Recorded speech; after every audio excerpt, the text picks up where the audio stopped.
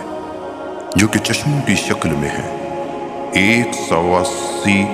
مغربی سمت میں ہے، جن میں سے ایک وہ چشمہ ہے جس کا ذکر قرآن کریم کی اس آیت میں ہے۔ سورہ کہف کی آیت نمبر 12، آپ اس کو پائیں گے کہ وہ سیاہ کیچڑ والے چشمہ میں غروب ہو رہا ہے، اور ایک 87 مشرق میں جو ابلنے والی ہانڈی کی طرح جوش مارتے ہیں۔ بس ہر دن اور رات کے لیے طلوع و غروب ہونے کی ایک نئی جگہ ہے۔ سب سے پہلے طلوع ہونے کی جگہ اور سب سے آخری غروب ہونے کی جگہ کا اندازہ موسم گرما کے سب سے طویل دن سے لگایا جا سکتا ہے، اور سب سے آخری طلوع ہونے کی جگہ اور سب سے پہلی غروب ہونے کی جگہ کا اندازہ موسم سرما کے سب سے چھوٹے دن سے لگایا جا سکتا ہے۔ بس یہ دونوں مشرق طلوع ہونے کی جگہ یعنی پہلا اور آخری، اور دو مغرب غروب ہونے کی جگہ یعنی پہلا اور آخری ہوئے۔ سورہ الرحمن میں اللہ تعالیٰ نے آیت نمبر 17 میں یوں ارشاد فرمایا، رب المشرقین و رب المغربین، اور درمیان کے مشارق و مغارب چھوڑ دیے گئے۔ لیکن دوسری جگہ سب کو جمع کر کے کہا گیا، رب المشارق والمغارب، سورہ المعارج کی آیت نمبر 40۔ قرآن پاک میں ایک اور مقام پر یوں ارشاد ہوا ہے، ہر ایک اپنے محور میں تیر رہا ہے۔ یہ مدار جس میں یہ اجسام تیرتے اور سفر کرتے ہیں، وہ اس سمندر کا گہرا پانی ہے، اور قسم ہے اس ذات کی جس کے قبضے میں محمد صلی اللہ علیہ وسلم کی جان ہے، اگر شمس اس سمندر سے نکل آئے تو زمین پر موجودہ ہر چیز جل کر راکھ ہو جائے گی، حتیٰ کہ چٹانیں اور پتھر بھی، اور اگر قمر نکل آئے تو اس کے حسن و جمال کی وجہ سے لوگ فتنے میں پڑ جائیں اور اللہ تعالیٰ کے بجائے اس کی عبادت شروع کر دے، مگر وہ جس کی اللہ حفاظت فرمائے۔ ابن عباس رضی اللہ تعالیٰ عنہ کہتے ہیں کہ حضرت علی نے پوچھا، میرے ماں باپ آپ پر فدا ہوں یا رسول اللہ، آپ نے شمس و قمر کے ساتھ ہنس کا ذکر فرمایا ہے، اور باری تعالیٰ نے بھی قرآن کریم میں اس قسم کی قسم کھائی کہ ہنس کسے کہتے ہیں۔ آپ نے ارشاد فرمایا کہ یہ اصل میں 5 ستارے ہیں جن کے مجموعے کو ہنس کہتے ہیں، اور وہ برجیں غالباً مشتری، زحل، عطارد، بہمر اور زہرہ ہیں، یعنی یہ 5 ستارے شمس و قمر کی طرح طلوع و غروب اور گردش کرتے ہیں۔ ان کے علاوہ باقی تمام ستارے آسمان میں اس طرح ٹکے ہوئے ہوتے ہیں جس طرح مساجد میں قندیل و فانوس ٹکے ہوئے ہوتے ہیں، اور یہ آسمان کے ساتھ ہی اللہ کی تسبیح و تقدس کو بیان کرتے ہیں اور نماز پڑھتے ہوئے حرکت کرتے ہیں۔ پھر نبی کریم صلی اللہ علیہ وسلم نے فرمایا، اگر تم اس کو مزید سمجھنا چاہو تو آسمان کے اندر کے مدار کو دیکھو، کبھی یہ ستارے کہیں ہوتے ہیں اور کبھی کہیں، یہ اصل میں آسمان کی حرکت ہے، اور ستارے سوائے ان 5 کے سب آسمان کے ساتھ حرکت کرتے ہیں، اور ان کا دورہ جیسا کہ تم مشاہدہ کرتے ہو کہ ایک دن میں پورا ہوتا ہے، اور یہ ہی ان کی نماز ہے۔ ان کا سفر جو تیزی سے قیامت کی طرف جاری ہے، مثل تیز چکی کے پاٹ کے، یہ قیامت کی ہولناک واقعات اور زلزلوں میں سے ایک ہے۔